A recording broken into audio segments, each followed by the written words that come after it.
신앙생활의 가장 큰 난제는 고난의 일들에 대해서 어떻게 사고하고 어떻게 이해하고 어떻게 헤쳐나가느냐, 이것이 신앙생활의 가장 큰 난제라고 생각이 듭니다. 어려움 때문에 하나님께 다가오는 건 있을 수 있죠. 다른 방법이 없고 전능하신 신께 하나님께 도움을 받아 위기를 벗어나겠다는 마음으로 낯선 전장에 익숙하지 않은 일이라도 해보겠다고 힘쓰는 건 이해가 되지만, 그만큼 애쓴 만큼이나 좋은 소득도 기대하고 또 그만큼 노력한 만큼이나 남다른 좋은 일이 내게 있기를 원했는데, 신앙생활하는 과정에 있게 되는 끔찍하거나 힘겹거나 또 누군가에게 동정을 받아야 되거나 본인도 감당하기 어려워서 헉헉대야 되는 어려운 일을 만나는 건 무슨 의미일까, 이러는 거예요. 언제나 우리가 문제를 만날 때마다 그 문제 속에서는 분명히 우리의 실수도 있을 수 있을 거예요. 그런 중에도 하나님의 깊은 뜻이 있다는 사실을 우리가 잊으면 안 됩니다. 때로는 우리가 가장 위험한 일이 뭐냐면 하나님의 사랑에 관해서 의문을 품는 거예요. 하나님이 과연 우리를 사랑하느냐? 하나님이 과연 우리를 사랑한다면 내가 이런 일을 만날 수 있는가? 이런 의문이 자꾸 생기는 거예요. 어찌 보면 그것은 어둠의 세력이 그것을 빌미 삼아서 우리를 흔드는 일일 겁니다. 어떻게든지 믿는 자라도 넘어뜨리려고 사력을 다하는 어둠의 세력은 하나님께서 긍휼을 베풀어 우리를 죄악 가운데 건져내 주셨지만 하나님과 우리 사이에 자꾸만 틈을 보고 끼어들려고 하는 거예요. 그래서 그 관계가 단절되고 그리고 다시 옛 과거로 돌아가게 만들고 하나님의 사랑을 의문을 품게 하고 또 의심하도록 만드는 게 어둠의 세력입니다. 그래서 우리가 누구보다도 믿음으로 산다는 건 뭐냐면 하나님을 신뢰한다는 거고, 하나님을 신뢰한다는 건 하나님의 신실성을 믿는 거예요. 신실성. 하나님은 변함이 없이 우리를 사랑해요. 그러니까 우리가 하나님을 붙잡았다 안았다 그러는 거지, 하나님은 여전히 우리를 붙들고 계십니다. 우리가 하나님을 붙잡는 것 같고 안 돼요. 우리가 하나님을 붙잡는 것 같고는 안 됩니다. 왜냐하면 우리도 하나님을 붙잡고 있지만 오늘은 이렇게 기도원까지 올라와서 하나님께 매달리고 하나님을 붙잡는 것처럼 보이지만 이런저런 상황이 되면 자기가 놔버린단 말이에요. 자기가 놔버려요. 그런 중에도 희한하지, 하나님의 구원의 일들은 변함이 없어요. 왜냐하면 하나님이 뒷덜미를 딱 잡고 있으니까. 그래서 하나님이 우리를 향하신 구원의 일들은, 여러분, 우리가 어떤 일을 하느냐에 따라서 구원을 했다 말았다 그러는 분은 아니고, 여러분, 우리를 건져내준 비싼 대가를 치러 우리를 건져내신 하나님은 영원히 우리와 함께하여 마침내 이름은 천국에 다다르도록 주님이 역사해 주세요. 여러분, 그 하나님의 사랑이 너무너무 감사하지.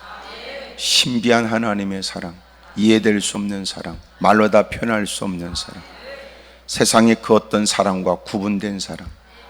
그래서 세상의 그 어떤 것을 사랑이라고 말한다면 하나님이 우리를 사랑하시는 것은 또 다른 표현을 해야 될 것 같아. 세상의 사랑이라는 건 몇 주간도 못 가는 거지 같고 개떡 같고 지저분하고 끈적끈적하고 아주 역겨운 사랑. 몇 년 지나면 눈꺼풀에 뭐가 벗겨졌다고 하는 사람. 어떤 거는 신혼여행 갔다 와서 헤어지기로 결심했다는 사람. 그 인간 없이는 못 산다고 악을 써대고 반대를 무릅쓰고 악착같이 몸부림치더니 몇 년 지나면 왜 말리지 않았냐고 악쓰고 대드는 인간들. 그런 지저분한 사랑, 그 역겹고 그 제한적이고 그 추잡스러운 그런 사랑과는 구분된 하나님이 우리를 향하신 사랑. 여러분, 이걸 내가 왜 강조하는가 보세요. 자꾸만 우리의 거지 같은 사랑, 사랑의 상처를 입은 사람은 하나님의 사랑에 관해서 두려움을 가져요. 내가 누군가에게 버림을 당했다 이럴 때는 하나님이 나를 사랑한다고 해도 하나님이 나를 버릴 수 있다, 이런 생각. 왜냐하면 그가 갖는 사랑에 대한 개념이 그 사랑의 개념을 못 벗어나니까. 여러분, 이 땅에 아버지에게 상처를 입은 어린 시절이 있는 사람, 세월이 지나도 여전히도 그 트라우마에 시달리고 있는 성장한 사람, 그러나 실제적으로는 과거의 일에 얽매여져 있는 사람, 그런 사람은 하나님이 나의 아버지라는 말이 여러분 마음에 쏙 들지 않아요. 왜냐하면 아버지에 대한 개념이 나쁘기 때문에 그래요. 참 여러분, 우리가 이해할 수 있도록 하나님이 얼마나 우리를 사랑하는지. 여러분, 하나님이 우리가 하나님을 알기를 원하는데 우리가 하나님처럼 될 수는 없으니까 하나님이 우리처럼 되셔서 친히 우리에게 하나님을 알게 하시는. 자, 그럼 친히 그렇게 낮아지셔서, 예? 우리의 모든 것들을 다 담당하시고 친히 사랑을 나타내 보여주셨어요. 그러니까 이 땅의 그 어떤 사랑과 구분된, 이 땅의 그 아버지에 대한 개념을 뛰어넘은, 여러분, 그 하나님 아버지가 우리를 여전히 사랑합니다. 누가 볼 때도 부끄럽게 짝이 없고 스스로가 볼 때도 후회스러운 일을 행했지만 그래도 하나님이 우리를 사랑하는 건 변함이 없어요. 설령 여러분이 오늘 죄를 짓고 부끄러운 일 때문에 왔다 할지라도 하나님은 그래도 여전히 우리의 아버지가 되세요. 하지만 여러분, 결코 하나님이 내 아버지가 되고 하나님의 나를 변함없이 사랑하니까 내가 어떤 일을 해도 된다, 뭐 그런 의미가 아니라는 것쯤은 아시겠지요. 다시 말해서 하나님이 나의 아버지가 되시고 자격 없는 우리를 하나님의 자녀로 삼아준 거예요. 거기다가 변함없이 우리를 사랑하세요. 내가 나를 사랑하는 것보다 하나님이 나를 더 사랑하지. 우리가 나를 사랑합니까? 내가 나를 사랑하는 게 맞습니까? 내가 나를 위하는 게 맞습니까? 개떡이나 쥐뿔이나. 여러분이 내가 나를 사랑하는 것 같으면 몸이 그렇게 여러분 비만할 리가 없어요. 내가 나를 위한다면 후회스러운 그 짓거리를 또 반복할 리가 없죠. 이성이 안 된대. 이성이 우리의 이성이 안 된대. 이성이 왜 그런가? 제가 어제도 책을 읽으면서 보니까 이렇게 그 정신과 의사가 하는 얘기였어요. 그 책을 보니까 사람들에겐 그 감정도 습관이라고 그래요. 감정도 습관. 그 근본적인 뭐냐면 뇌가 그렇게 기억한대요.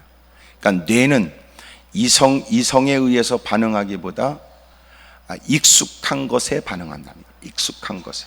그러니까 늘 우울하게 사는 사람이 행복한 일이 생겨도 이 사람은 불안하대요. 오히려 이 사람은 우울한 게 더 평안하다는 거예요. 날마다 긴장 속에 사는 사람이 여유가 생기면 더 불안해요. 이러다가 또 어느 구석에서 뭔 일이 터져가지고 막 이런 것 때문에 더 불안해. 그러니까 이성적으로 볼 때는 뭐가 옳고 그른지를 다 알고 있지만 실제적으로 그가 느끼고 있는 것은 이미 익숙한 것에 의해서 영향을 받는데, 그러니까 뇌는 익숙한 것을 좋아한대. 익숙한 것으로 다시 돌아가게 한대. 얼마나 무서워요.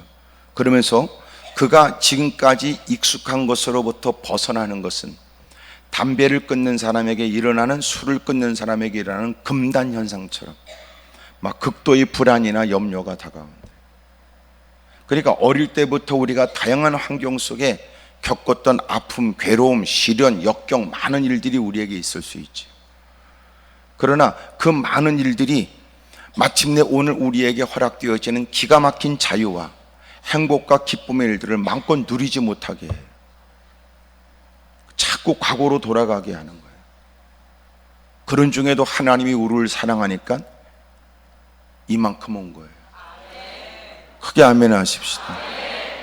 그러니까 하나님의 전에서 내가 나를 잘 알고 내가 나를 가장 위하는 것처럼 하나님께 얘기하는 것처럼 하나님이 가슴 아픈 일이 어디 있어요? 순 거짓말장이에요. 우리가. 네가 너를 위한다면 이 짓거리가 안 됐지요. 네가 너를 잘한다면 이 짓거리가 됐어요? 개떡이나. 그런데도 여전히 우리는 자기가 자기를 잘하는 것처럼, 자기가 자기를 잘 위하는 것처럼 자존심이 결정적으로는 언제나 나서서 꼭 일을 그르치게 만들어요.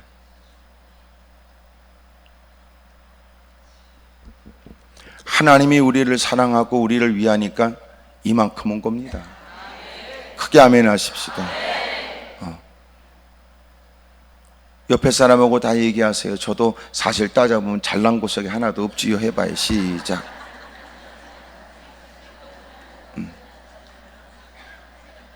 이렇게 말하는 건 당신을 얘기하는 것보다 내 얘기하는 게 훨씬 더 편하겠다, 그런 뜻으로 서로 피차라는 거예요. 그러니까 하나님이 그런 우리를 건져내 주시고 아직도 하나님의 은혜를 깨닫지 못하고 하나님께 감사도 못하는 거지 같은 인간을, 교회 안에서도 개폼 잡는 개떡 같은 인간을, 부끄러운 줄도 모르고 저잘난다고 오만방자한 인간을, 그래도 하나님이 또 여전히도 하나님의 자리를 허락하세요. 그리고 그를 하나님이 부르시죠. 그리고 하나님은 그에게 그를 사랑하시기 때문에 여러분 그에게 불필요한, 그러나 그는 필요하다고 생각하는, 그에게 없어야 될, 그러나 그는 몸에 배어져서 서슴없이 하고 싶은 그 일을 못하게 하세요. 그것이 그에게 유익이 없기 때문입니다. 하지만 여러분도 아멘을 잘 안 하는 것처럼 하고 싶은 거야. 하고 싶은 거야. 살 빼야 된다는 걸 많은 음식을 갖다 놓고 잊어버려요. 옆에 사람이 자극하여 너 요새 살 뺀다면서, 그래서 누가 알려주면 그는 결심을 해요. 이것만 먹고 살 뺀다고. 그리고 퍼먹으면서 어차피 먹는 거 그러고 딜이 퍼먹어요. 그리고 그 다음에 운동이 없고 그 다음에 피곤하니까 자야 된다는 겁니다.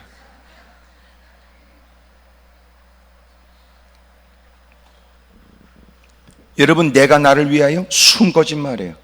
이 어둠의 세력에 자꾸 이렇게 네가 너를 너처럼 사랑하는 사람이 누구냐, 착각하지 마세요. 하나님이 우리를 사랑하니까 이 모양이에요. 그래도 이 모양이에요. 만약 하나님이 우리를 놔버리면요, 개판이죠. 개판이죠. 옆에 사람하고 다 얘기하세요. 제가 예수님 믿어 이만큼입니다. 그래요. 시작.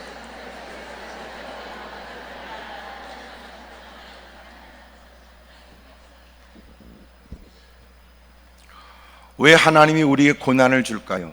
여러분, 고난을 겪으면서 하나님의 사랑을 논할 일이 아니에요. 언제나 자기를 살피게 되면 여러분, 내가 얼마나 나약해져 있고 얼마나 내가 곁길로 가고 그릇된 일을 힘쓰고 있는지 생각하게 되면, 지켜보는, 옆에서 지켜보는 사람도 나를 위한다고 그래도 시시콜콜 다 얘기 못해요. 그지요? 왜 또 가만히 날 쳐다봐? 남편이 여러분에게 아무 말 안 하는 건 왜 아무 말 안 해요? 싸우지 않으려고 그러는 거예요. 여러분도 남편에게 얘기를 안 할 수 있어요. 왜요? 부딪히지 않으려고 그러는 거예요. 그리고 이제는 그냥 그런 인간이다 그러고 사는 거예요. 여러분 다 그런 거죠. 애가 어렸을 때는 만만하니까 막 다고치지만 그 자식도 여러분 머리가 수박만해지면 감당을 못해요. 그때는 여러분 충고도 어렵고 뭐라고 대놓고 말하는 것도 어려워요. 어느 글을 보니까 그랬더라고요. 어느 작가가 어느 칼럼을 쓰면서 자기의 지인인 의사가 하는 얘기예요. 수술실에서 들어가는데 수술방에서 막 졸고 있는 인턴을 향해서 하도 막 수술에 졸고 있으니까 졸면서 어떻게 수술이 돼요. 그래서 야, 너 나가. 그랬더니 나가더니 다시는 안 들어왔대.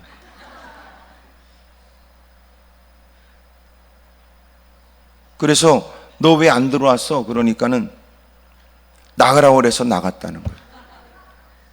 의사가 얘기하는 것은 너 그렇게 졸고 있으면 안 돼. 빨리 나가.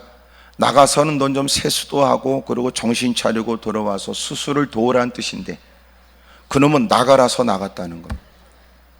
그 내용에 의하면 자기 아들한테, 고등학생 아이한테 얘기했대요. 야, 글쎄 아무개 그 의사가 이런 일이 있어서 그랬더니 나가라고 그랬더니 아니 나가더니 아예 안 들어왔단다. 참나, 어째 사람이 그렇게 멍청하냐? 배울 만치 배운 인간들이 요새는 왜 그런지 모르겠다. 그랬더니 아들이, 고등학생 아이들이 뭐가 문제예요? 나가라고 해서 나간 걸. 그러면서 그분의 내용에 이렇게 얘기했어요. 요새는 이게 소통의 문제다. 그러니까 소통의 문제는 뭐냐? 소위 행간을 잃지 않는다.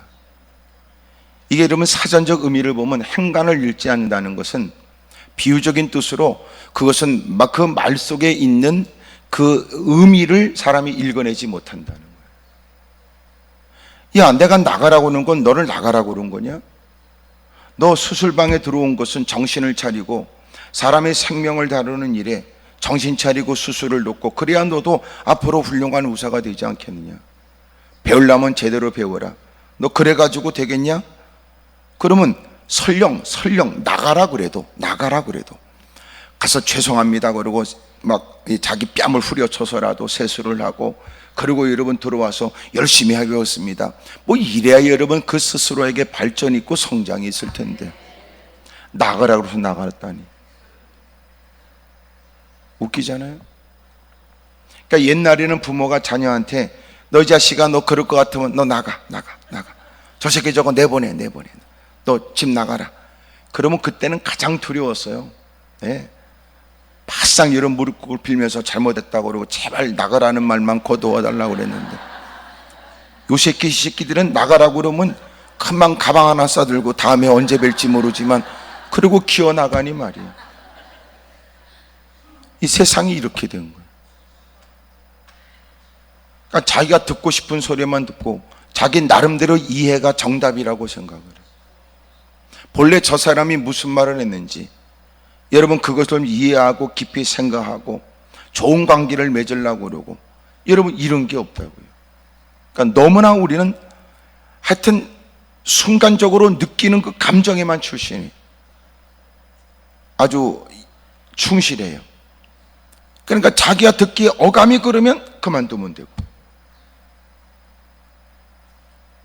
철회하면서 좀 기도 좀 해보자 그러면 지금 이 시대에 무슨 놈을 철회냐고 말이야 그러면서 그 새끼는 또 밤중에 벌쩍 자다가 뻘떡 일어나서 아무리 봐도 난 부산 좀 한번 갔다 와서 바닷바람을 쐬야 되겠다 그러면 그 홈중에 기어갔다 오면서도 눈구녕이 벌겨서 하루 일과를 시작하면서도 그것도 무슨 여러분 자기가 지난밤에 대단히 멋진 일을 한 것처럼 떠버리고 말이야. 세상이 그런 세상이에요.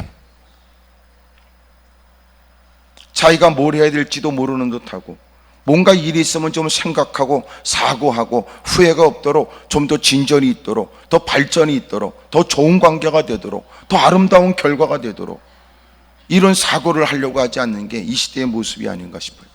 그러니까 고난을 하나님이 우리에게 주셨을 때도, 아니 고난을 주님이 허용했을 때도 그 고난 가운데 있으면서 이 고난이 내게 어떤 의미일까 하나님 앞에서 여쭤보자. 좀 더 내가 지금까지 갖고 있던 신앙으로 생각해보자. 또 여러분 지혜 있거나 앞선 경험 있는 사람에게 좀 물어 그들이 하는 얘기에 귀를 좀 기울여 보자. 그리고 이번 기회를 통하여 내가 더 신앙이 견고해지고 더 성장을 계기로 삼아보자. 이런 게 이제 안 되는 거예요. 걸핏하면 힘들면 아주 단순한 생각에 하나님이 나를 사랑한다면 이럴 수 없다. 하나님이 나를 위하신다면 이러시면 안 되지. 신앙생활 열심히 해봐야 무슨 소용이 있는가? 내가 지금까지 교회도 빠지지 않았는데 하나님이 이러시면 안 된다. 나름대로 기도했음에도 불구하고 왜 하나님은 내 기도를 들어주지 않느냐? 이런 생각. 마음 가운데 이런 막연한 두려움이 있으니까 내가 하나님이 안 계시다 이렇게 말은 못해도 확실한 건 하나님이 나를 사랑하지 않는 건 확실하다. 하나님이 모든 기도에 응답하지 않는 건 아니라 할지라도 하나님은 내 기도를 무시하는 게 분명하다.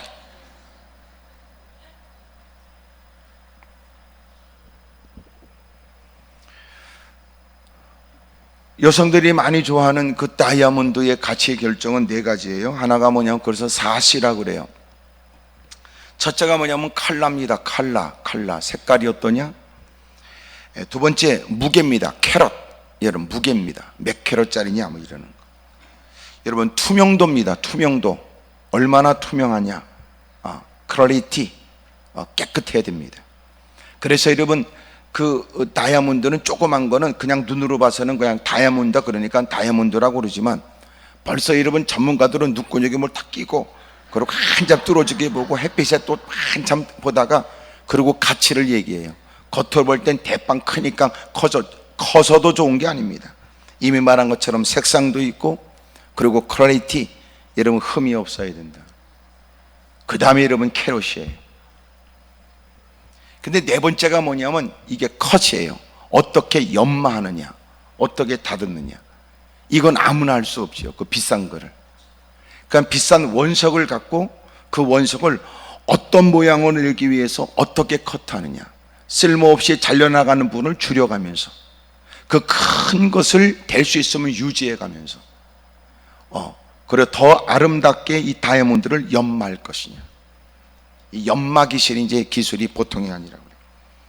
근데 이게 세 가지, 칼라, 클라리티, 그리고 캐럿, 이 세 가지는 다 자연적 요소잖아요.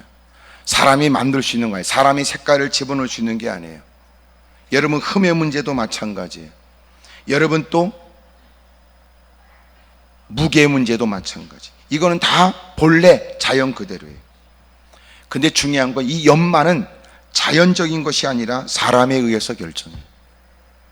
사람이 누가 그것을 연마하느냐, 누가 그것을 잘 깎아서 아름답게 상품성이 있는 그런 다이아몬드로 만들 것이냐, 그렇게 결정이 돼요. 하나님께서 우리에게 은혜를 베풀어 우리를 하나님의 자녀로 삼으시고, 하나님은 우리가 연마되어지고 가꿔지도록 만드세요. 그래서 그리스도인은 태어나는 게 아니고 그리스도인은 만들어져요. 어떻게 만들어지는가 보니까 절대적 하나님의 지휘 아래, 절대적인 하나님의 감시 아래, 아멘입니까? 절대적 하나님의 권세 권위 아래서 하나님이 우리를 사람 속에 푹 집어넣어서 그리고 우리를 연마하세요. 그러면서 우리를 가꾸세요. 우리를. 그러니까 사람과 부딪히는 것은 단지 여러분 그 사람을 안 만나면 끝난다 이런 개념이 아니에요. 왜냐하면 또 우리는 어느 곳에 가면 그와 비슷한 사람을 또 만날 수 있어요. 내가 이 교회에서 문제가 있으니까 저쪽 교회로 가면 되지, 미안하지만 저쪽 교회는 이미 누군가가 당신을 기다리고 준비하고 있어요. 또 하나, 자기 입장에서는 나는 억울한 일을 겪었지만 놀라운 건 누군가는 당신처럼 말하지 않아서 그렇지, 교회 안에 적지 않은 사람이 말은 안 해도 당신 때문에 힘겨운 시간을 보낸 사람도 많을 거예요. 모든 사람에 대한 내 마음에 들 리가 없어요. 왜 그래요? 나도 내 자신이 마음에 안 들 수 있으니까. 다시 말하면 나도 내 자신이 규명이 안 돼요. 너는 누구냐? 너는 누구냐? 너는 누구냐? 가려 열고 너는 누구냐? 나도 나를 잘 모르지만 너는 누구냐? 그도 대답할 거예요. 나도 내가 누군지 모르겠다. 왜? 곳곳에 느껴지는 향기 하나에 홀랑 뒤집어지고 눈에 보여지는 것 때문에 그동안 여러분 입술을 열어서 거품 물고 악썼던 얘기가 홀랑 뒤집어지고, 예배 자리에 앉으면 주님밖에 없다고 두 손을 깔때기처럼 펴들고 흔들었던 인간이 집에 갈 때 전화 한 통화가 되면 홀랑 뒤집어지고. 참 인간이 그래요, 인간이. 그러니 하나님이 우리 같은 걸 사랑하지 않으면 희망이 없어. 희망이. 이해가 되시죠? 그래서 하나님이 우리를 죄악 가운데 건져내 주시고 여러분 우리를 단련시켜 훈련하세요. 어떻게 해요? 여러분 사람을 통해서 끊임없이 우리는 훈련되게. 보세요. 바른 신앙생활을 하는 사람이 누구예요? 사람들을 사랑하는 거 아니에요? 여러분 성령의 9가지 열매가 어떻게 되어 있어요? 무엇보다 하나님이 주신 것에 의한 것이며 사람과의 부딪히는 관계 속에서 드러나는 열매들이에요. 주님이 뭐라고 말씀하세요? 하나님을 마음을, 뜻을, 정성을, 목숨을 다하여 사랑하고 내 이웃을 내 몸처럼 사랑해야 된다. 예수님이 제자를 불러서 곁에 훈련시켜요. 그리고 주님이 보내시지요. 내가 너희를 보내는 것은 양을 이리 가운데 보내는 것과 같다고 그러세요. 그러니까 우리 신앙생활은 어떻게 해요? 사람들 틈바구니에서 하는 거예요. 그런 중에 당신이 혼자 외롭게 고립되어 사는 것은 바른 신앙이 아니에요. 만약 당신이 예수님을 믿게 되어서 구원의 은혜를 입었다면 당신은 스스로가 결코 나를 달갑게 생각하지 않는 사람 틈으로라도 뛰어들어가 그들에게 주님을 말해야 돼요. 그게 신앙생활이에요. 너 혼자 잘하는 게 신앙생활 아니에요. 그러니까 다시 말하면 이게 종교 중독이라는 말도 있는데, 혼자 예배드리면서 혼자 좋아요. 혼자 좋은 게 신앙생활이 아니에요. 여러분 우리는 하나님이 주신 은혜에 하나님께 영광이 되고 사람들도 행복하게 만들어야 돼요. 그게 그리스도인이에요. 그리스도인은 이 자리에 있어서 그리스도인이 확인한대요. 어디서 확인돼요? 믿지 않는 사람들, 세상에서 너는 빛으로 소금으로 살아야 돼. 이 자리에서 몰라요. 다 지금 착해 보이죠. 아주 말씀도 잘 듣는 것처럼 보이죠. 속에선 꿍꿍이 무슨 생각하는지도 모르지만. 여러분, 우리가 잘해야 될 것은 사람과의 관계예요. 근데 그 관계성 속에서 내가 누군가를 잘 섬긴다고 하지만 그 관계성 속에서 하나님이 정작 나를 다듬어요. 나의 모순을 발견하지요. 하나님의 전에서는 말씀을 잘 이해하고 듣고 말씀을 따라 두주먹 불끈 주고 결심하고 주의 이름을 부르면서 그렇게 살아보겠다고 결단하지만 놀라웠게도 여러분, 우리가 실제적으로 사람과 부딪혀 살다 보면 부딪히고 나니까 자기가 생각했던 것보다 자기가 더 연약한 것을 알아요. 야, 나는 누군가에게 그것도 못 이기냐고 얘기했지만 정작 내가 일상에서 만나는 황당한 일에 야, 내가 이렇게 허물어지는 걸 봐라. 부딪혀봐야 알아요. 부딪혀봐요. 아시지요? 여러분, 조그만 또랑 까지고 옛날 생각하고 다리를 뻗어 풀쩍 뛰면 될 것 같은데 꼭 또랑에 빠지는 사람이 있단 말이에요. 자기 머릿속에는 충분히 뛸 수 있다고 생각했고 온몸이 반응해서 풀쩍 뛰어넘을 수 있다고 생각했지만 다리가 안 올라가는 걸. 야, 그것도 못 넘냐? 그것도 못 넘습니다. 야, 그것도 못 드냐? 네가 들어봐라. 어이구, 보기보다 무겁네.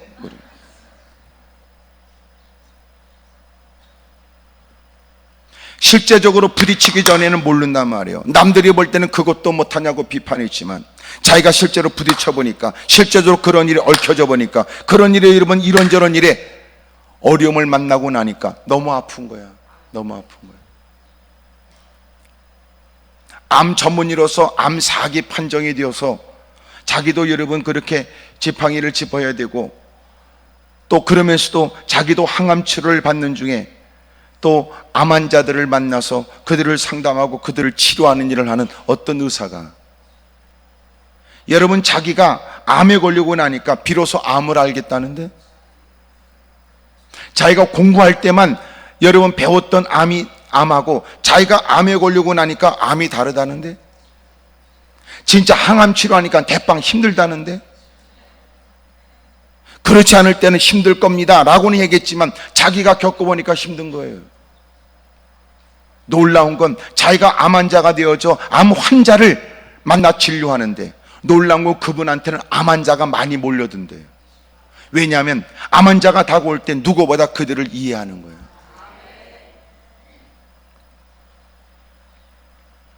그래서 교회 안에서는 사실은 여러분 진솔하게 자신을 고백하고 그런 중에 주님의 은혜를 입어 여러분 그 고통과 어려움으로부터 벗어나는 은총을 입은 사람이 교회 안에 이제 막 들어와서 여러분 교회에 적응하기 어렵고 여러분 인생에 여러 가지 많을 때문에 한숨을 토하는 사람을 누구보다도 가까이서 도와줄 수 있대요.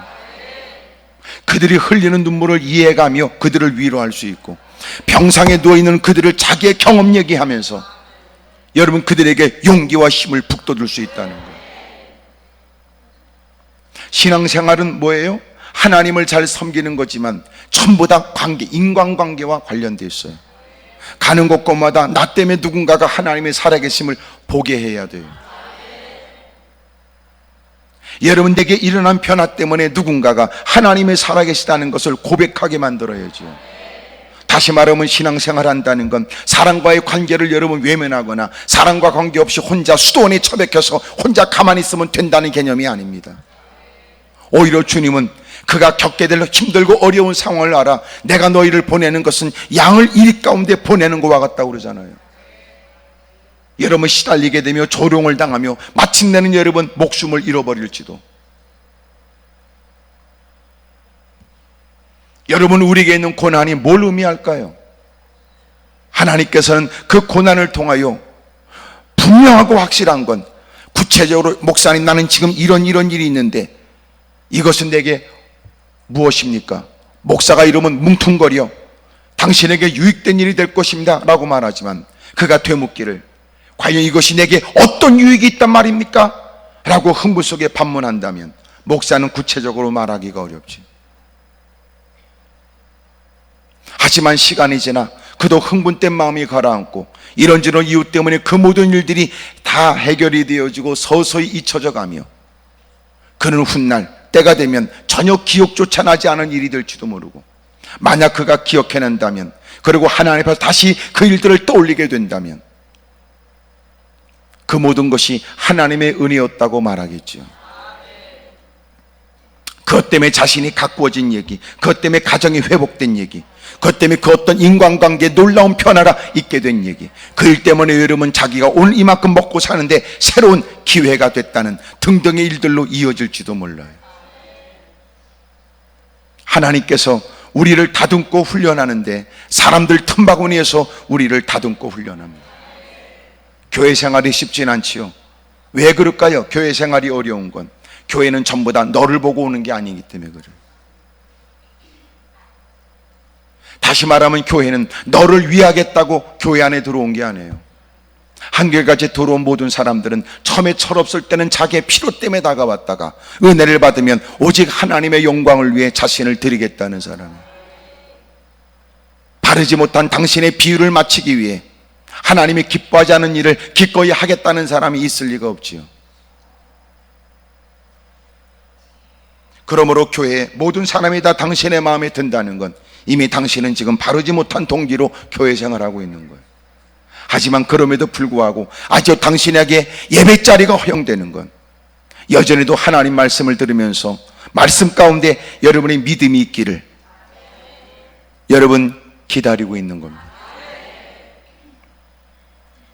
오늘 본문에 보여지는 시련은 어떤 시련입니까? 내 형제들아 너희가 여러 가지 시험을 당하거든 온전히 기쁘게 여겨라. 이것은 여러분 믿음 때문에 겪고 있는 시련인 것을 3절이 얘기해요. 이는 너희의 믿음의 시련이다. 너희의 믿음의 시련이다. 내 형제들아 너희가 여러 가지 시험을 당하거든. 이미도 1절에 있는 것처럼 그들이 흩어지게 된 12지파, 여러분 그들이 믿음 생활하기 위해서 어쩔 수 없이 흩어져야 했었습니다. 그리고 흩어진 그 곳곳에서 여러 가지 많은 문화 충격도 있고 끊임없이 의도적으로 도전하는 유대인들의 도전도 있습니다. 여러분 유대인들이 끊임없이 기독교인들에 관해서 험담을 일삼고 여러분 끊임없이 문제를 야기시켰거든요. 여러분 유대인들의 다수에 비해서 기독교인들의 숫자가 여러분 점점 적었을 때 초대교회 때는 그들이 겪고 있는 시련이라는 건 참으로 견뎌내기 어려운 일이었습니다.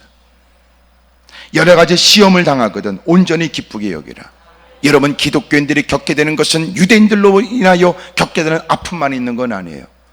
여러분 우상을 섬기게 되는 도시에서 여러분 오직 하나님만이 유일한 하나님이며 예수님만이 우리의 유일한 구세주라고 외치는 것은 여러분 그들은 어렵고 힘든 일을 여러분 기꺼이 감수해야 될 일들이었습니다. 누군가는 그들이 누구라는 사실을 알게 되었을 때는 의도적으로 도전을 하기도 합니다. 그들의 생계에 어려움을 겪을 수도 있겠지요. 여러분 자식들의 학업에 문제가 일어날지도, 자기가 사랑하는 이웃이, 자기가 사랑하는 가족들이 크나큰 고통 속에 있게 될지도 모릅니다. 여러분 그것이 한결같이 말하는 건 믿음 때문에 겪게 되는 시련이란 말이에요. 여러분 이런 시련을 만나게 되거든 너희가 온전히 기쁘게 여기래요. 여러분 온전히 기쁘게 여긴다는 것은 무슨 의미일까요? 여러분 그것은 너에게 유익된 일이기 때문에 그렇다는 거예요. 여러분 그 고난이 물질적 상실일 수 있습니다. 오랫동안 했던 추진했던 일들이 무산되는 일일지도 모르지요. 믿었던 사람들에게 일순간 배신을 당하고 여러분 크나큰 일생 잊을 수 없는 상처를 받게 되는 일일지도 모릅니다. 오직 주님을 믿는다는 이유 때문에 많은 사람이 우리를 얕보게 되거나 여러분 그들을 우습게 여기게 되거나 그리고 그들이 다수의 사람들이 한편이 되어져 여러분 소수의 그리스도인들을 어렵게 힘들게 하는 경우도 많았습니다. 그러나 그런 모든 시련이 오직 너희가 믿음 때문에 겪게 되는 시련이라면 그것은 너희가 온전히 기쁘게 여겨야 된다. 이것은 주님이 내게 베푸신 은혜를 쫓아 우리가 주님께 은혜를 받았다면 이제는 우리가 주님을 따라 고난과 고통을 받는 것도 기쁘게 여겨야 됩니다. 여러분 우리가 예수님 때문에 우리가 그 어떤 수고로도 이룰 수 없는 구원의 은혜를 입은 게 사실이라면 이제는 그 주님 때문에 받게 되는 시련 역시 우리가 기쁨으로 여겨야 된다. 이럴 때 아멘 하는 사람들은 참 신앙이 점점 성장하는 사람이 아닐까 그런 생각이 들어요. 하여튼 아멘 안 하는 사람은 또 뭐가 또 그렇게 골이 나서 그런지는 모르고, 그게 아니라면 어금니 꽉 깨물고 깊이 생각하고 있는 중인지도 모르고, 하여튼 그놈의 쏘가지를 누가 알겠어요. 나는 여러분들이 늘 힘들고 어려운 일을 겪으라는 말이 아니라, 오늘 그일에 겪고 있는 당신의 그 이해할 수 없는 일들에 관해 좀 하나님이 풀어주시는 그 하나님의 은혜로 그런 일에 대한 지혜가 있기를, 지식이 있기를 주의 이름으로 축복합니다. 할렐루야. 하나님이 허락하신 그 은혜, 아 그렇구나, 이것이 내가 순간 충격을 받아서 내 마음 가운데 불편한 마음이 일어나는 건 사실이지만, 그러나 이것이 내가 원망하거나 불평할 일이 아니라 하나님의 전을 찾는 일을 내가 멈출 일이 아니며, 내가 엎드려 기도하는 일을 중단할 일이 아니라, 무엇보다도 내가 더 힘써 주님을 섬길 일이다. 다시 마음을 속히 추스려 다시 주님 앞에 부끄러움이 없는 모습으로 돌아갈 수 있게 되기를 바란다는 거예요. 여러분, 믿음의 시련, 이건 믿음 때문에 겪게 되는 시련이에요. 다시 말하면 그린에 겪고 있는 모든 일들이 내 탐욕의 결과였다면, 여러분 내가 바르지 못한 인간관계, 삐뚤어진 야망에 의해서 겪게 된 시련이라면 당연히 회개해야지. 당연히 회개해야지요. 그런 일에 단호하게 결단하고, 바르지 못한 일들에 관해서 여러분 주님께 회개하고 돌아서야 합니다. 여러분, 우리도 여러 가지 시험을 만날 수 있습니다. 여러분, 여러 가지 시험이라는 건 다양한 경로를 통한 시험이에요. 여러분 믿었던 사람, 좋은 관계의 사람들, 여러분 충분히 나에 관해서 잘 알고 있는 사람이 오히려 나를 잘 안다는 이유 때문에 나에게 어려움을 줄 수도 있어요. 여러분, 낯선 사람이 우리에게 치명적인 고통을 주기보다 여러분 우리를 잘 안다고 하는 사람이 오히려 우리를 힘들게 만들 수도 있단 말이에요. 다양한 시련, 그러나 그 시련은 여러분 우리가 한숨 쉬거나 좌절하거나 절망할 일이 아니랍니다. 이것은 우리가 온전히 기쁘게 여겨야 될 일이에요. 크게 아멘 하십시다. 내가 주님 때문에 이 시련을 겪는가? 내가 주님 때문에 이 고통을 겪는가? 여러분, 복음을 증거하다가 여러분 누군가가 여러분 우리에게 의도적으로 기다렸다는 듯이 여러분 험담의 말을 일삼게 되거나 욕을 퍼볼 수도 있습니다. 때로는 그럴 때 우리가 여러분 하나님의 구원의 은혜에 감겨져서 여러분 복음을 전하지 않을 수 없다는 마음으로 복음을 증거하다가 겪게 된 일들이라면, 오히려 여러분 그들을 긍휼히 여기며 오히려 내가 주님이 핍박을 당하셨던 것처럼 나도 주님과 같은 편이 되어져 이런 핍박을 당하는가 싶은 마음에 오히려 감사하는 마음이 일어날 수는 있어도, 만약 여러분 복음을 증거하다가 여러분 어렵고 힘든 일을 만났을 때 은혜를 한 번도 받아본 적이 없는 거지 같은 인간은 전도 훈련을 받고 등 떠밀어 가서 복음을 증거한다고 하다가 누군가 의도적으로 불편한 심기에 함부로 내뱉는 얘기를 듣다 보면 한판 붙는 거예요. 그래서 전도할 때는 반드시 둘씩 짝을 지어 보내는 건, 한 사람이 싸울 때 한 사람 말리라는 뜻으로, 그래서 둘씩 짝을 지어 보내는 거예요. 여러분 전철에서 전도해 봤습니까? 여러분 집을 두들겨 하면서 복음을 전해 봤습니까?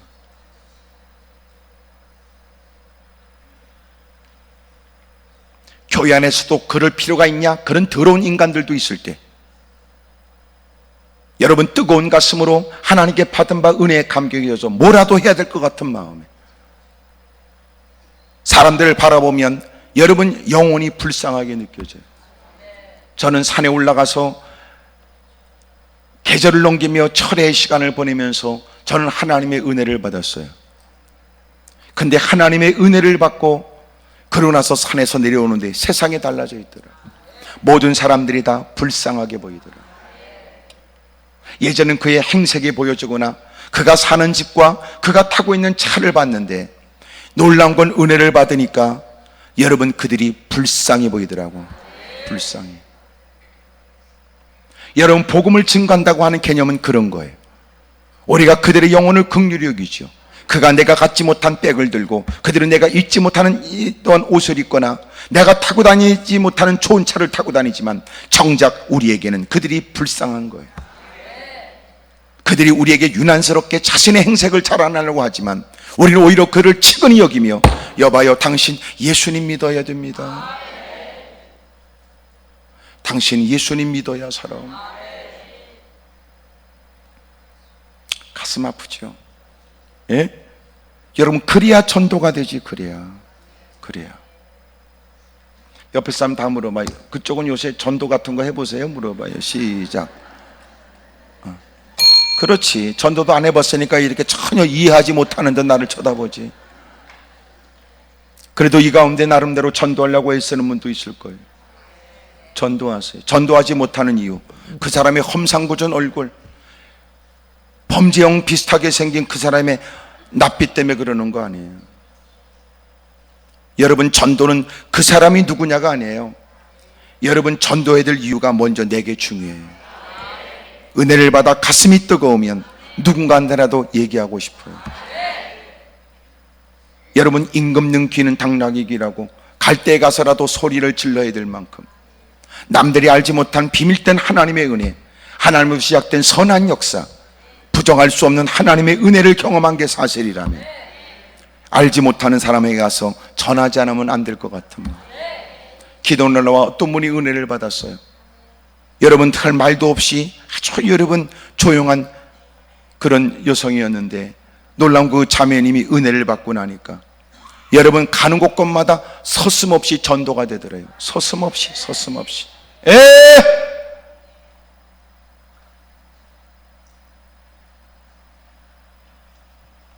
예배를 마치고 나서도 밥을 퍼먹을 때 나누는 대화가 뭔가 보세요. 예수님 얘기는 하나도 없어요. 남 씹는 얘기지. 난 그것 때문에 나는 늘 얘기해. 뭐 때문에 퍼먹고 앉았냐 말이야. 집고수 가서 퍼먹지. 왜 교회에서 퍼먹으면서 왜 또 새로운 죄를 또 짓냐고 말이야. 난 그래서 퍼먹는 거 반대입니다. 퍼먹는 거. 은혜를 여러분 경험하고 은혜에 감격에 젖어서 예수 믿는 사람들이 서로 은혜에 관해서 얘기를 나누는 것은 서로에게 힘을 북돋는 일이지만, 은혜를 받지 못한 거지 같은 개떡 같은 인간이 앉아서 여러분 퍼먹겠다고 앉아 남이나 씻고 앉았다면, 험담이나 하고 앉았다면 이게 교회 유익이 되겠냐고요.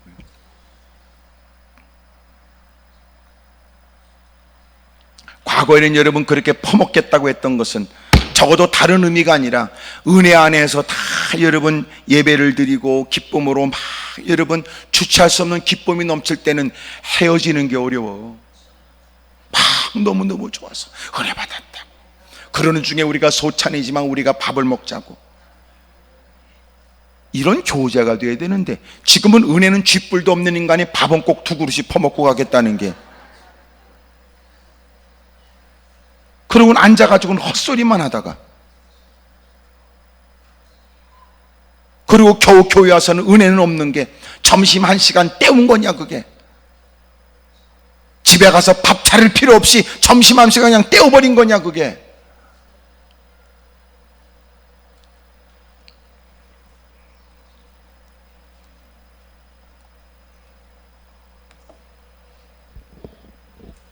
우리가 주님을 영접하여 주님을 말하지 않을 수 없는 사람이 되어져 가는 곳곳마다 물건 하나 팔아도 여러분 주님을 증거하고자 하는 마음, 장사를 하고 사업을 해도 이것은 더 많은 수익을 내겠다는 탐욕스러운 마음이 아니라 여러분 일을 통하여 여러분 더 많은 사람들에게 주님을 증거하고자 하는 마음으로 크게 아멘 하십시다. 그러므로 우리의 본업은 뭐예요? 주님을 섬기는 게 본업이에요. 우리가 일상일이 뭐예요? 그건 부업이란 말이에요. 그러니까 앞섰던 믿음의 사람들은 기꺼이 여러분 그들이 그의 모든 물질의 손실을 갖다 줘도 흔들리지 않았으며, 마침내 더 이상 그 일을 할 수 없는 어려움은 지경 만나도 그들은 주님을 부정하지 않았으며, 마침내 그의 목숨을 뺏겠다고 달려와도 결코 그들은 흔들리지 않았어요. 왜 그래요? 그들의 본업이 주님 섬기는 거였어요.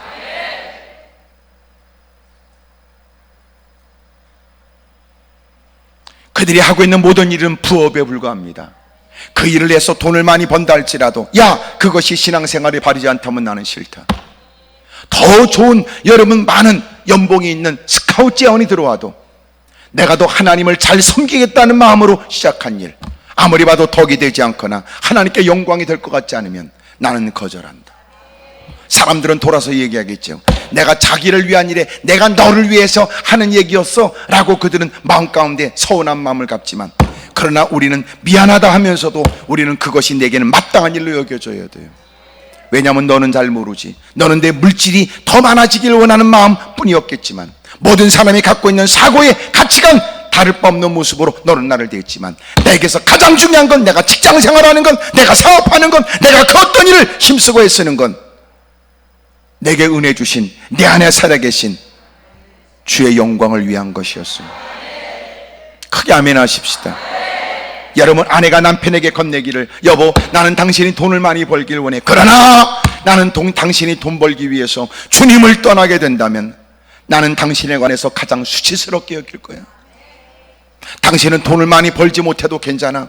당신은 하나님 앞에서 진실되이 살아. 성실하게 살기만 하면 돼. 그런 아내, 남편을 들으면 세상에 부정과 부패에 열릴 수 있는 수없이 많은 일 가운데도 자랑스럽게 떳떳하게 여러분 삶을 살겠지요.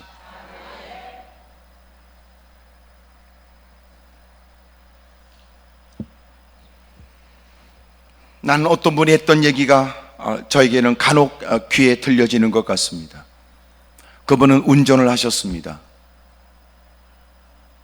그리고 아내와 더불어 같이 교회를 다닙니다.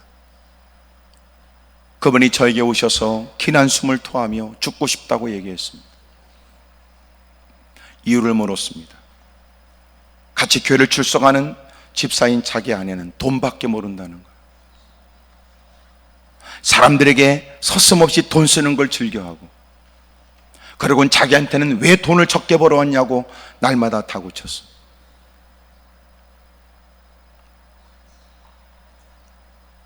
날마다 자기 아내의 관심은 돈밖에 없었던 겁니다. 자기를 걱정해 주거나 하루 온종일 그렇게 운전하고 돌아온, 때로는 피곤하고 때로는 무더운 여름철에는 얼마나 지쳐 있을까, 얼마나 겨울철에는 그 위험한 길을 달렸을까. 전혀 관심 없고, 여러분, 돈만 갖다 주는 걸 원한대요. 그 남편 집사님이 생각하기를 전혀는 돈밖에 모른다, 그게 결론이었어요. 그분이 죽고 싶다고 말하면서 이런 얘기했어요. 운전을 하면서 그런 마음 들더래요. 그래, 나도 꽉 받아버리고 죽어버려. 그리고 생명보험 들어놨으니까, 이년아, 그래, 나는 꽉 죽어버리고 너 그 돈 갖고 잘 살아라, 이년아. 그런 마음이 든대. 그분의 얘기예요.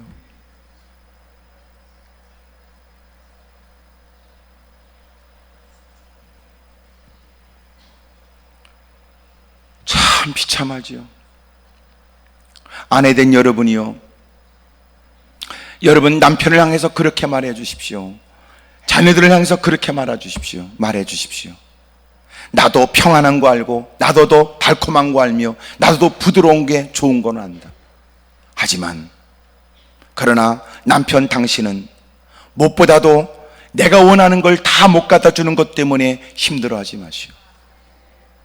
단 당신이 힘들어할 것은 하나님의 뜻대로 살지 못한 것에 관해서 그걸 가장 괴로워하시오. 사랑하는 아들, 딸, 너희들도 마찬가지 끊임없는 수없이 많은 야망이 들끓어 일어날 수 있으며, 때로는 새로운 욕구가 많은 사람의 인간관계를 통하여 제한되어져 올 때도 너희들은 무엇보다도 나에게 가장 자랑스러운 아들과 딸은 하나님 앞에 부끄럼 없이 사는 것을 잊지 않기를 바랍니다. 얼마나 멋져. 여기 여러분 남편들이 이 자리에도 계시겠지요. 여러분 남편이 원하는 아내도 그리고 자식도 동일되게 되기를 바라요. 무엇보다 당신이 하나님께 바르게 살길 원한다. 우리 모두가 하나님의 뜻대로 살자. 여러분 가장의 입장에 이렇게 말할지도, 무엇보다도 하나님의 뜻과 내 뜻이 충돌하여 혹시나 자녀들 너희들에게 혼란이 일어나거든 주저하지 말고 내 뜻을, 아버지의 뜻을 따르기보다 하나님의 뜻을 따르거라.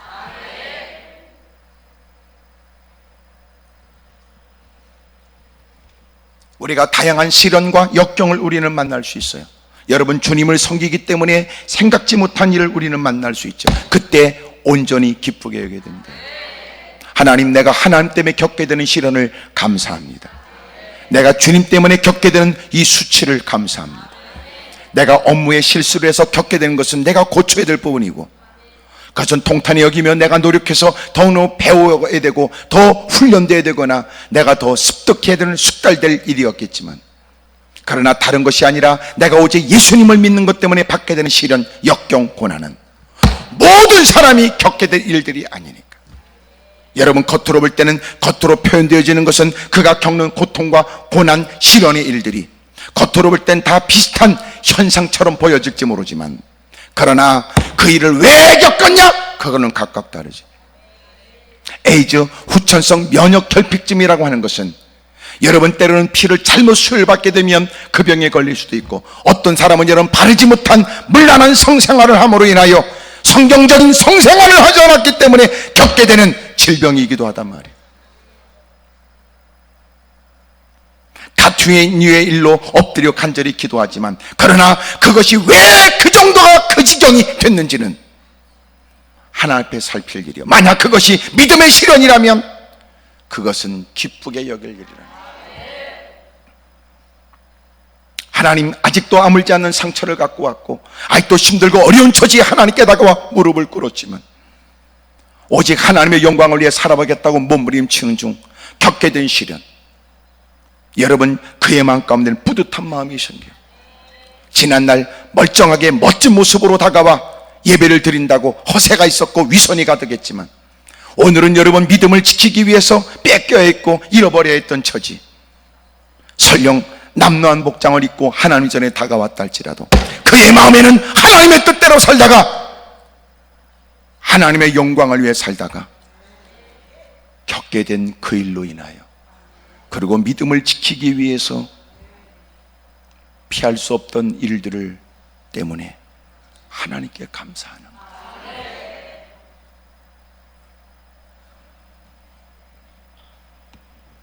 여러분, 주님은 왜 우리에게 믿음의 시련의 일들을 허용하실까요? 그것은 여러분, 마침내 우리에게 인내를 갖다 줍니다. 여러분, 믿음의 시련의 가장 최고봉이 뭔지 아세요? 인내입니다. 인내. 우리가 신앙생활하면서 하나님은 다양한 많은 일들을 경험하게 하시면서 주님이 우리에게 가장 신앙의 아름다운 덕목인 인내를 배우게 하는 거예요. 인내. 여러분, 인내는 뭘로 가능할까요? 믿음으로만 가능해요.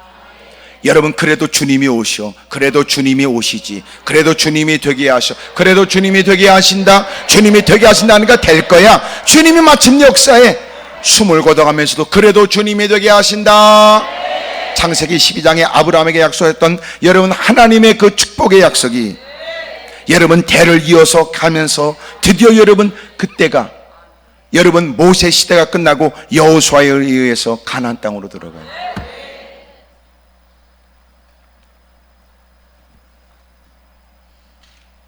아브라함과 이삭과 야곱, 그리고 야곱의 자식인 여러분 그 요셉이 애굽 땅에 가게 되었고, 애굽 땅에 여러분 70명이 들어가서 거주하게 되고, 430년의 시간이 지나면서 여러분 그들은 어마어마한 약 200만 명의 백성이 되어서 나오게 됩니다.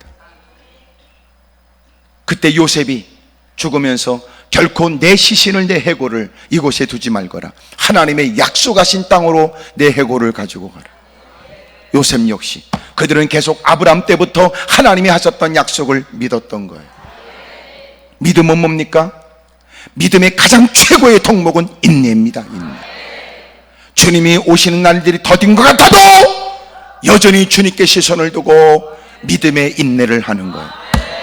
봐라, 하나님의 뜻대로 사는 건 미련하지 않아. 당장 그들이 힘으로 가지고 내 것을 뺏어가는 것처럼 보여지고, 그들이 갖고 있는 권력을 갖고 내게 그 많은 것들을 다 그들의 힘으로, 위력으로 행사하여 나의 모든 것들을 다 뺏어가는 것처럼 보이지만, 그래도 마침내 만왕의 왕 예수님께서 오시리라, 그 말은.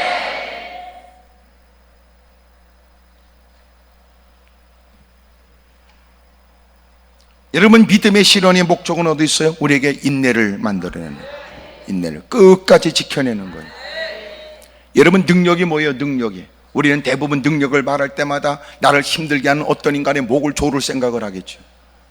우리가 말하는 능력이 뭐예요? 여러분, 고가운 짓을 하는 인간들에게 본때를 보일 만큼 어떤 좋은 여건과 환경의 변화를 우리는 기대할지 모르지요. 그러나 진짜 능력은 뭐냐면 주님 배울 그날까지, 주님 앞에 서는 그날까지 변함없이 믿음이 유지되는 거예요. 그게 능력이에요. 오늘은 이 자리에 앉아서 믿음이 대빵 있는 것처럼 보이지만 여러분, 며칠 있다고 또 홀랑 뒤집어져서 어디 소장 기울이고 어느 구석에 처박혀 있을지도 모를, 믿어봤는데 그 짓거리하고 해봤는데 그 짓거리 하면서 하나님께 등을 보이고 못된 짓을 할 사람이 있는지도 모르죠. 하나님은 생각지 못할 때 호련히 주님이 나타납니다. 호련히. 마침내 주님이 우리를 데려가기도 하고, 주님이 호련히 모든 사람이 부정할 수 없도록 모든 사람이 보도록 주님이 이 땅에 재림하세요. 호련히. 주님은 어떻게 재림합니까? 짠 하고 나타나요. 짠. 예기치 못한 때, 생각지 못한 때, 주님이 오실 리가 없다고 생각할 때, 주님이 안 오셨으면 좋겠다고 생각할 그때, 주님이 꼭 오셔도 이때 오시겠어? 라고 반문할 때, 그때 주님이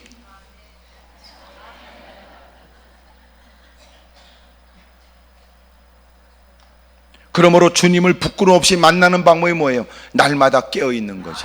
정신 차리고 성령 안에서 무시로. 마지막 때는 더더욱 봐라, 처음 믿을 때보다 구원의 날은 가까웠으니 이제는 보낸 세월이 적지 않다면 이제는 주님 배울 날이 더 가까운 것은 자명한 일. 정신 차리고 더러워진 예복을 빨아야 되고 자신의 신앙을 점검해야 되고 이제 이런 베풀고 선한 일에 힘써야 되며 후회스러운 일이 많다고 느껴지는 만큼 이제는 흔적을 위해서 분주해야 된단 말이에요. 아멘입니까? 옆에 사람 물어봐. 그쪽은 잘 준비하십니까? 물어봐요. 시작. 좋은 말 할 때 물어봐요. 시작. 잘 준비하십니까? 이건 목사도 예외가 아니고 장로도 권사도 집사든 나발이든 관계없어.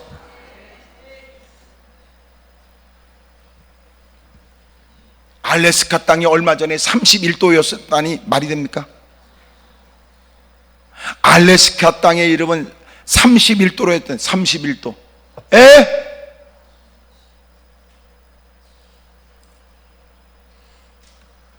너무너무 힘들었대. 에어컨이 없어서. 이해가 되려면 시간이 좀 걸려야 될 분도 있겠지.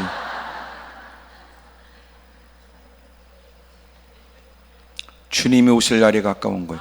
서서히 주님이 우리 모두에게, 하나님을 모르지 않는 우리에게, 잠시 분주함 때문에 하나님을 망각한 듯한 우리에게, 세상에 어떤 일에 마음을 빼앗겨 분주함 때문에 여러분 좀 더 깊이 사고하지 못하고 살아가는 우리에게 주님이 이런 사건을 통하여 여러분 각성하게 하시고 깨닫게 하시고, 다른 사람은 몰라도 다른 사람은 온난화 현상 뭐 이런 걸로 끝날 때 여러분 지구를 더 깨끗하게, 여러분 환경 보존을 위해서 목소리를 높일 때, 그러나 우리에게는 더 마음 가운데, 야 너는 알아듣지? 너는 그런 그 뉴스를 보면 너는 알아듣지? 내가 곧 온다고 그랬잖아. 주님이 성큼성큼 마치 그런 소리는 알래스카 땅에 31도다 이런 얘기 들으면 하나님이 마치, 예수님이 마치 재림주로 오시는 발걸음이 성큼성큼 나, 성큼성큼. 에? 너 지금까지 뭐하고 살았어? 넌 지금 뭐에 미쳐 있어? 너 뭐 때문에 마음을 그렇게 쓰고 그렇게 힘들고 어렵다고 탄식하고 있어? 너는 뭐 때문에 그렇게 못 가져서 환장하고 있어? 주님이 가르쳐.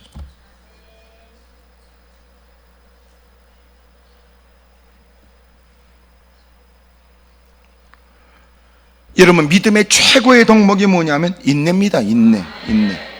너희 믿음의 실현이 인내를 만들어낸 줄을 너희가 알미라. 여러분, 인내를 온전히 이루래요. 끝까지 인내해야 된다는 거예요. 끝까지. 언제까지? 최종 목표가 주님을 만날 때까지. 주님을 만날 그날까지. 그날 주님을 배우게 되는 그날. 인내를 온전히 해라. 주님이 이 땅에 오시고 주님이 우리를 부르실 그날까지. 이는 너희로 온전하고 구비하여 조금도 부족함이 없게 함이라. 믿음의 실현은 뭐냐? 믿음의 실현은 인내를 이루게 하는데 그 인내의 과정 속에 있는 게 뭐냐? 마침내 온전하여 구비하여 조금도 부족함이 없게 하려는 거예요. 주님이 택하여 세운 여러분 그리스도인이 여러 가지 많은 피할 수 없는 시련과 역경을 통하여 그에게 인내를 훈련시키는데 그 과정 속에서 우리의 불필요한 것들을 다 뽑아내는 거예요. 크게 아멘 하십시다. 가장 우리에게 어려운 건 인내예요. 기다리는 거. 미치고 환장할 일이지. 예? 미국에 가서 여러분 무슨 일 때문에 말이요, 관공서에 가서 이렇게 저도 이렇게 줄 서 있는데 말이요, 아니 앞에서 업무 보는 게요, 지 개인적 전화하느라고요 줄 선 사람 거들떠도 안 봐요. 다 지니께 웃어가면서. 미치고 환장하겠어요 나는. 에?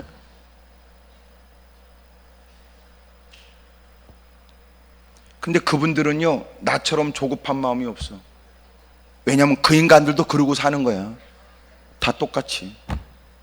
자기들도 어디 가서 일 보면서 자기도 그렇게 해. 자기도.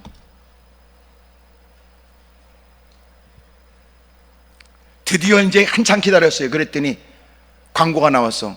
미안합니다, 오늘은 업무를 못 봅니다. 컴퓨터가 다운됐대. 이야, 세계 최초 인류의 선진국인 미국이 컴퓨터가 다운됐대. 아이고 참, 이해가 안 돼. 이해. 그러니까 보니까 그런 데 가서 살려면요 저기 인내해야 되겠다.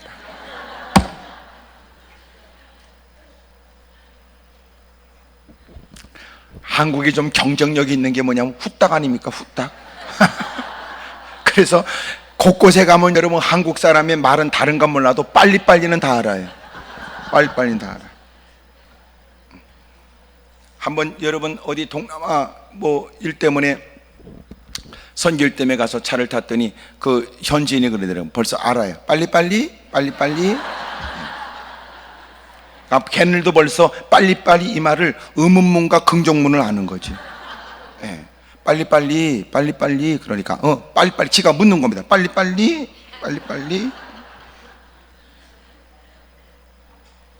하여간 여러분 우리나라는 후딱 해야 돼. 후딱. 그러면서 우리에게 어려운 게 뭐예요? 인내예요. 인내. 기다리는 거 못하는 거. 미치는 겁니다. 그래서 여러분 기다리다가 때려쳐 버리죠. 난 그래서 지금도 이해하지 못하는 사람이, 그래도 어디 맛집이라고 어디 지나가면서 막 줄을 섰더라고요. 그 찐빵집인가 막 줄을 섰더라고요. 그 누가 가면서 아니 저기 왜 줄을 많이 섰지? 그러니까 거기가 유명한 찐빵집입니다. 난 지나가면서 안 먹고 만다 나는.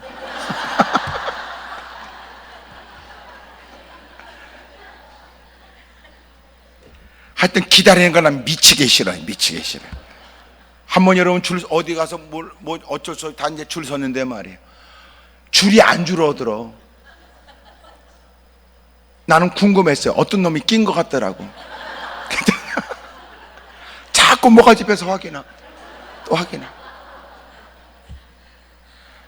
기다리는 건 어려운 일이야.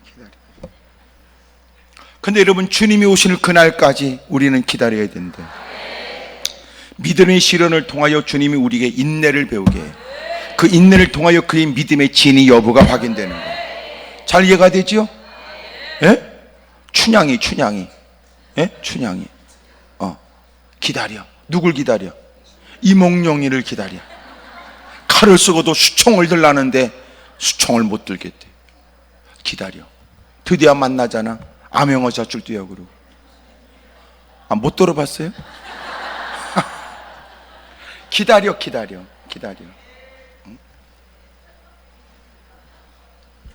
그 기다리는 속에서, 기다림 속에서 주님이 우리에게 뭘 하느냐? 환장해. 벨 쓸게 다 뽑아내야 기다려. 제정신 가지고 못 기다려. 그러면서 그 과정 속에서 그로 하여금 온전하고 구비하여 조금도 부족함이 없게 한다.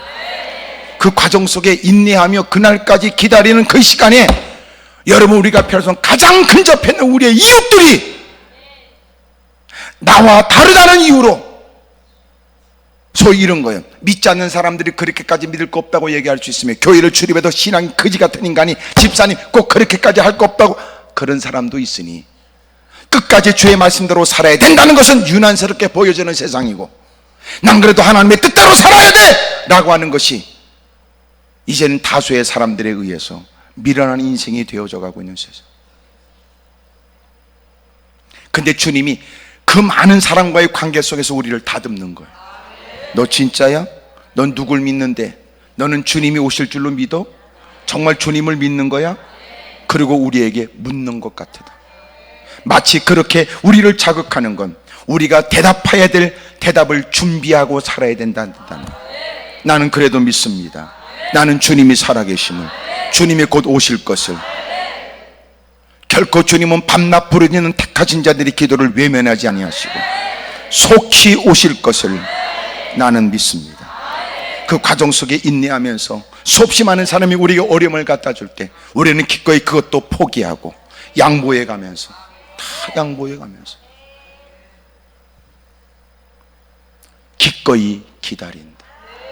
그는 점점 핍절해질지도 모르고, 그는 점점 그 모든 것들을 다 포기한, 모든 걸 다 내놔야 될지 모르지만, 그러나 놀라웠게도 그에게 남아있는 그 믿음이 그를 가장 풍성하게 한다. 아멘입니까? 오늘 주님이 우리를 건져내 주었습니다. 그리고 주님은 우리를 등떠미로 보내요. 그리고 주님 말씀합니다. 너에게 믿음의 시련이 있을 거야. 그러나 인내하거라. 인내의 한계가 다다를 즈음에 넌 또 주의 이름을 부르거라. 그러면 내가 너를 도와줄게. 그러면서 여러분 5절부터는 기도에 대한 얘기가 나와요.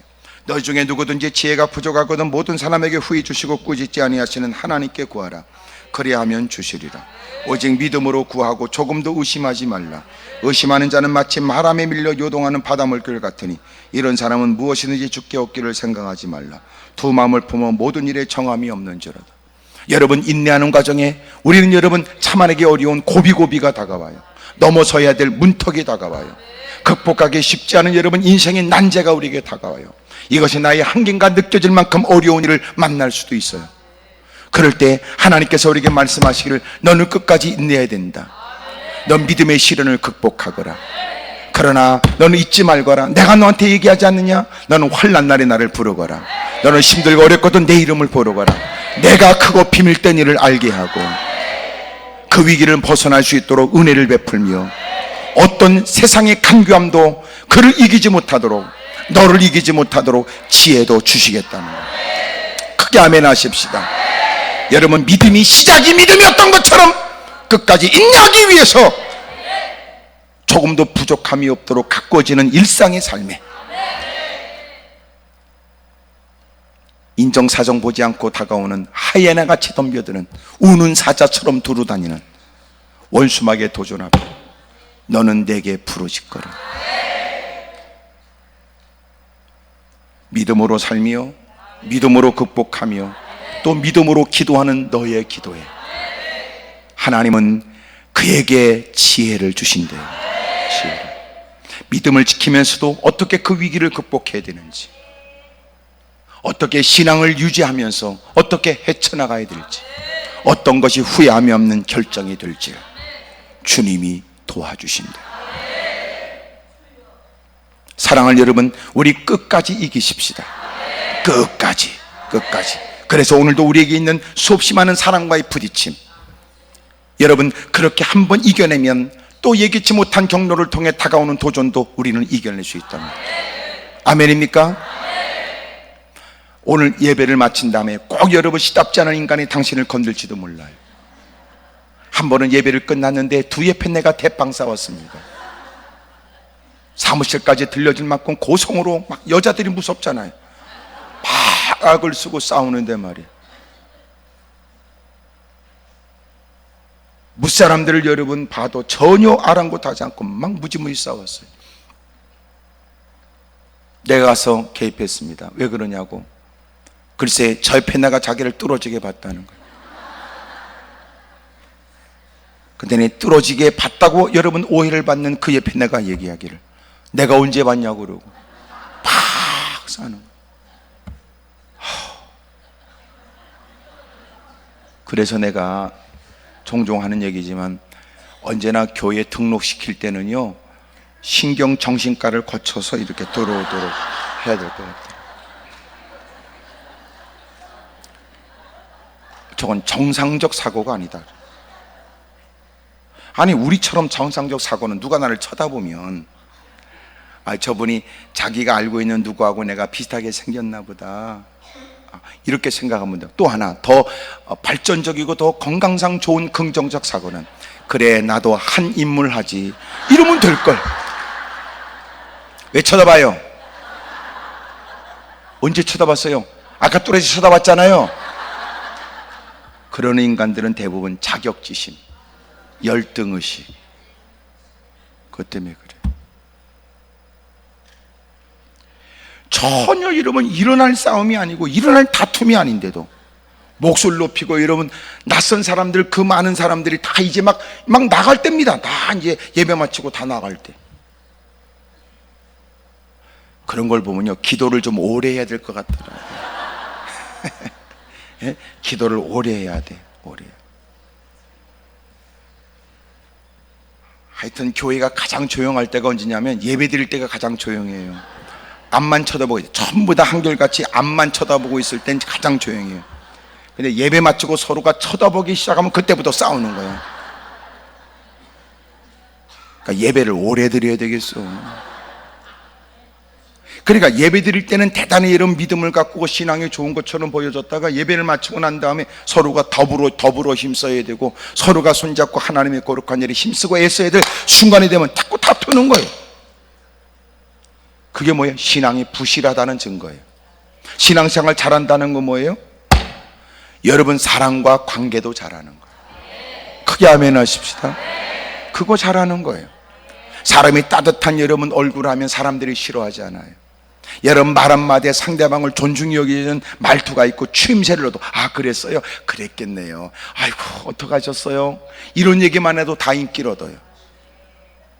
그걸 못하는 거예요, 우리는. 그걸. 그러면서 자기 깐에는 자기 혼자 잘났어.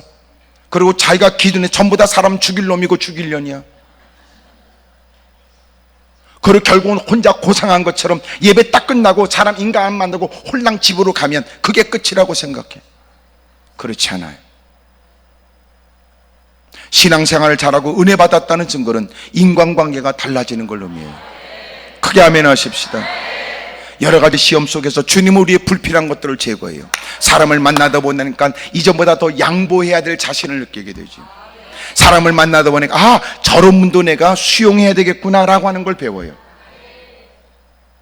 때로는 우리는 원치 않게 어려움을 겪을 수 있어요. 그럼에도 불구하고 그런 일을 주님 앞에서 호소하되, 주님 내가 겪어서는 안 될 일, 그러나 이렇게 겪은 일 때문에 내 믿음이 흔들리지 않도록 도와달라고 생각지 못한 기도의 제목 때문에 눈물을 쏟아야 될 때도 있는 거예요. 그러면서 우리는 끊임없이 가꾸어지지요, 다듬어지지요, 성장하지요. 그리고 마침내 그날 우리는 주님을 뵙게 될 것입니다. 할렐루야. 우리는 계속 이 땅에서 완성되지 않아요. 주님 배울 때 완성돼. 그날까지 계속 우리는 훈련돼야 돼요. 아멘입니까? 보이지 않게 우리가 이 자리에 있게 된 것도, 우리가 지난 우리의 개인사 속에서 여러분 독한 인간을 만나서 이 자리에 있게 됐는지도, 더러운 인간을 만나서 이 자리에 있게 됐는지도, 그 고통이 아니라면 우리는 하나님께 호소하겠다고 무릎 꿇을 일도 없었을 것을, 그런 시련이 아니라면 하나님밖에 없다고 낯선 자리에 앉아 눈물을 쏟으며 부들부들 떨기도 어려웠을 것을 생각해보면, 시작은 아픈 것이 시작이었지만, 누군가가 우리를 힘들게 하는 것을, 문제를 여러분 우리에게 제공했지만, 그것 때문이라도 하나님께 무릎을 꿇게 된 걸면 지금 이 자리에 서서 우리는 그 사람에게도 감사해야 될지도 모르죠.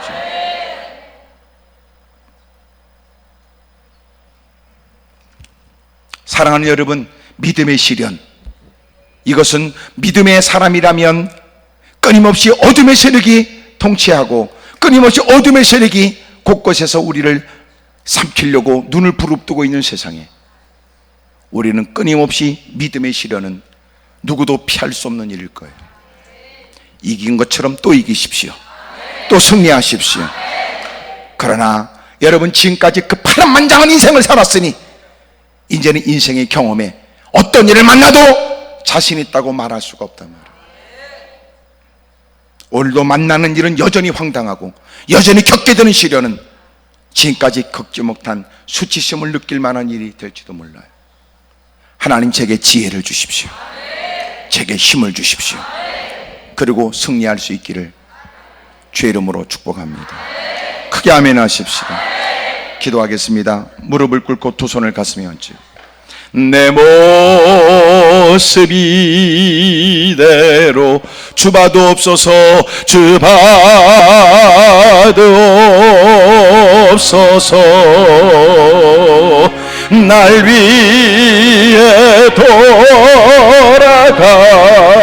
돌아가신 주 날 받으옵소서. 내 모습 이대로, 내 모습 이대로 주 받으옵소서. 날 위해 돌아가신 주 날 위해 돌아가신 주 날 받으옵소서. 두 손을 높이 들겠습니다. 두 주먹을 꽉 거머쥐고, 하나님, 우리에게 가장 큰 난제가 뭐냐면 사랑과의 부딪히는 거예요. 대부분 여러분이 교회를 떠날 생각은 사랑과의 관계 때문에 그렇고, 때로는 교회도 머물 이유를 느끼는 것도 사랑과의 관계 때문이고, 대부분이 그렇더라고요. 하나님, 내가 믿음의 시련을 끝까지 인내할 수 있도록 도와주십시오. 여러분, 우리가 원찮게 만나는 사람, 알고 보니까 하나님은 그들을 통하여 우리를 다듬기도 하고, 그들을 통하여 우리의 문제를 발견하게도 하고, 그들을 통하여 우리가 마땅히 힘써야 될 일이 무엇인가를 생각나게도 하거든요. 두려워하지 마십시오. 이기십시다. 끝까지 말이지요. 한 번 더 기도하면서, 한 번 더 주의 이름을 부르면서 끝끝내 인내하십시다. 주님을 크게 세번 부르고 통성한 줄을 기도합니다. 주여!